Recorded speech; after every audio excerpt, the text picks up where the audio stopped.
Hi friends, welcome back to my channel English on your tips. So friends, आज इस video में हम पढ़ने वाले हैं बी फर्स्ट ईयर का chapter 3, that is our dams the temples of modern India. So let's start this chapter. Our dams the temples of modern India has been written by Arundhati Roy, right? This essay is an extract from Arundhati Roy's The Algebra of Infinite Justice, which is a collection of essays by her. Extract means a short part of a story.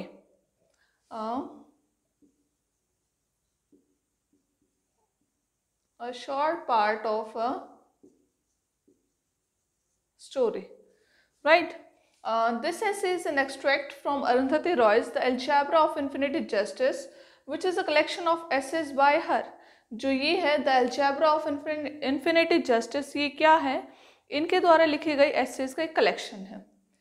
Next, she is the winner of the Booker prize, और इन्होंने क्या भी जीता हुआ है? Booker prize भी जीता हुआ है। That is a famous prize given for her only novel. ये उनकी एक नोवेल के लिए इनको दिया गया था, the God of small things. The name of the novel was the God of small things. Now let's start our detailed summary of this chapter, Are Dams the Temples of Modern India? The tone of Arundhati Roy's essay is not in favor of making dams. जो अरुंधति रॉय के ऐसे जो tone है वो dams के बनाने के favour में बिल्कुल भी नहीं है। इन द वेरी बिगनिंग, बिल्कुल शुरुआत में, Arundhati Roy refer to Pandit Nehru's famous remark. Pandit Nehru के फेमस रिमार्क को वो रेफर करती हैं that dams are the temples of modern India. Pandit Nehru ji ने क्या कहा था कि dams are the temples of modern India, right?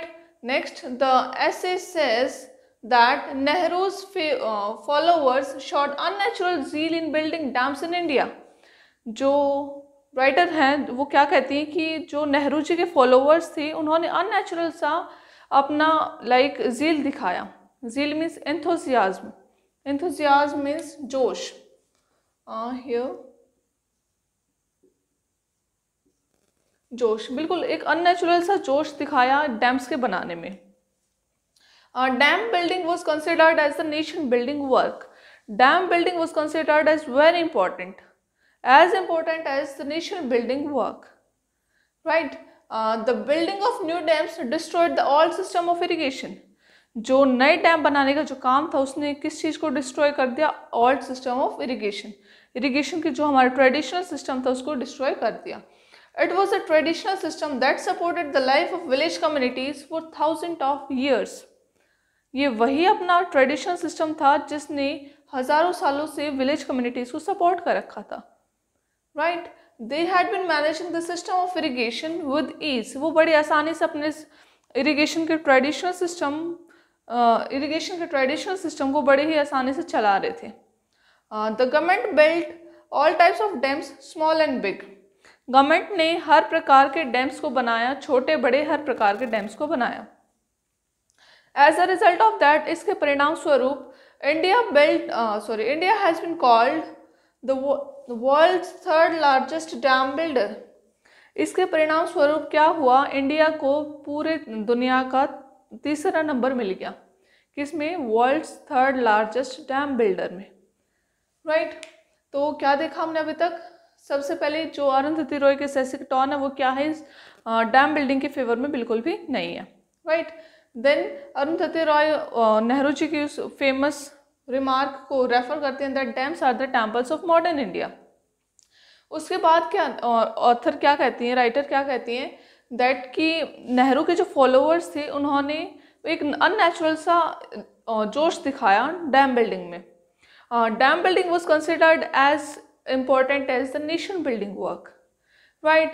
तो फिर जो ये डैम बिल्डिंग था इसने हमारे ओल्ड सिस्टम ऑफ इरिगेशन को डिस्ट्रॉय कर दिया, और इसने जिसको हमारे जो विलेज कम्युनिटीज़ के लोग थे वो हज़ारों सालों से चला रहे थे।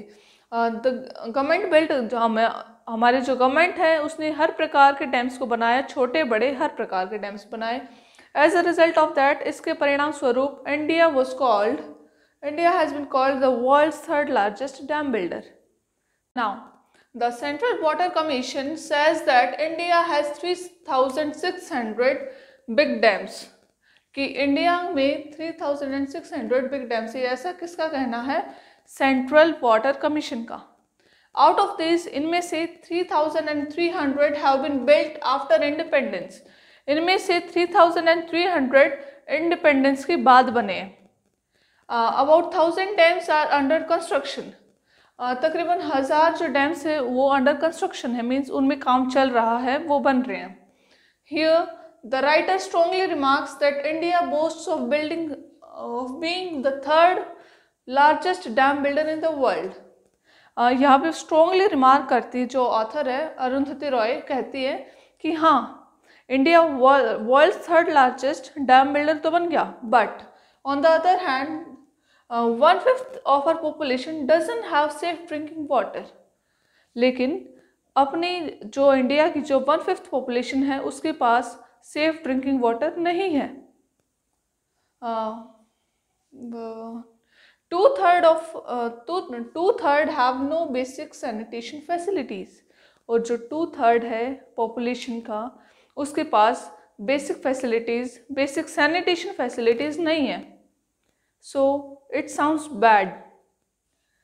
Next, the writer says that in the beginning, फिर राइटर कहते हैं कि शुरुआती में कहते हैं, people were very much excited about the dams, जो लोग थे वो बहुत ज़्यादा एक्साइटेड थे डैम्स के बनाने के उसमें। As the author already told us that Nehru's blind followers showed unnatural enthusiasm in building dams, right? All the people living in the country loved them. सभी को ये डैम्स पसंद आते थे, मतलब सभी डैम्स को बनाना चाहते थे। Even big dams attracted tourists and the poets who were inspired to write poetry. Even जो टूरिस्ट थे, पोएट्स थे, वो भी इनकी तरफ अट्रैक्टेड थे, जो कि पोएट्री वगैरह लिखने के इच्छुक रहते थे। Big dams do more harm than any good to us, जो बिग डैम्स, जो बड़े डैम्स हैं, वो हमें कुछ ज़्यादा लाभ पहुंचाने के बजाय हमें कुछ ज़्यादा ही हानि पहुंचाते हैं, right? These are undemocratically built. Author ने ऐसे क्यों कहा कि these are undemocratically built? Because a large number of people were displaced from the area where dams are built.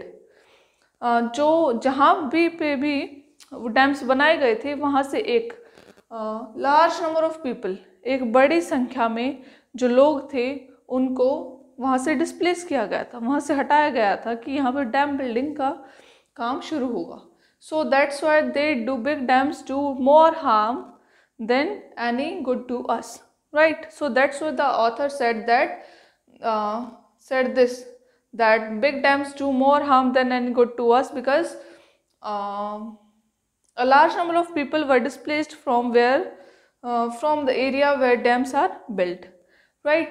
तो पिछले वाले का मैं बताना भूल गई थी, आप स्क्रीनशॉट ले लीजिए इसका, लेना चाहो तो। Done now. They are not only robbed of their land, their culture and source of living. उनको, किनको, विलेज कम्युनिटीज़ के लोगों को ना केवल उनके लैंड से, उनके कल्चर और उनकी सोर्स ऑफ लिविंग से लूटा गया, बल्कि they are made destitute. Destitute वो होते हैं मतलब जिनका कोई घर वगैरह नहीं होता, right? Dams affect humans, birds, animals and ecology. Dams ने हर एक के ऊपर अपना प्रभाव डाला, अफेक्ट किया। किसको? ह्यूमंस को भी अफेक्ट किया, बर्ड्स को, एनिमल्स को और इकोलॉजी को भी, right? It is also said that, ऐसा भी कहा जाता है कि that dams make the whole area, right? It is also said that dams make the whole area earthquake prone. Earthquake prone मतलब जहाँ पे जो अर्थक्वेक्स वगैरह आने का जो डर रहता है, खतरा रहता है। कौन से एरिया को, जहाँ पे भी कोई डैम बनाया जाता उस एरिया को डैम्स कैसा बना देते? Earthquake prone, right? They also become big threats of flood. और इनसे किस चीज़ का भी डर रहता? फ्लड का। Cause water logging, salinity and spread disease, ये सब इनकी डिसएडवांटेजेस ऑफ डैम्स में आप लिख सकते हैं। अगर आपके एग्जाम में पूछा जाए write down the disadvantages of land और डिमेरिट्स ऑफ लैंड, तो उसमें आप क्या लिखेंगे? They made humans destitute. और उसके बाद they make the whole area earthquake prone. Next second point, third point लिखेंगे they also become big threats of flood, cause waterlogging, salinity and spread diseases, right? Next, the author does not को हम बोल सकते हैं doesn't, right? The author doesn't call them monuments. Author ने dams को monuments नहीं बोला because which are timeless, क्योंकि because monuments are timeless, monuments कभी खत्म नहीं होते, monuments remain for a very long time, monuments बहुत लंबे समय तक चलते हैं, but dams are short lived, dams short lived होते हैं, right? Gradually they get filled with silt, वो धीरे धीरे silt से भर जाते हैं dams. The industry of building dams in the developed countries in trouble and out of work, but it is transported to the third world. Third world is developing countries.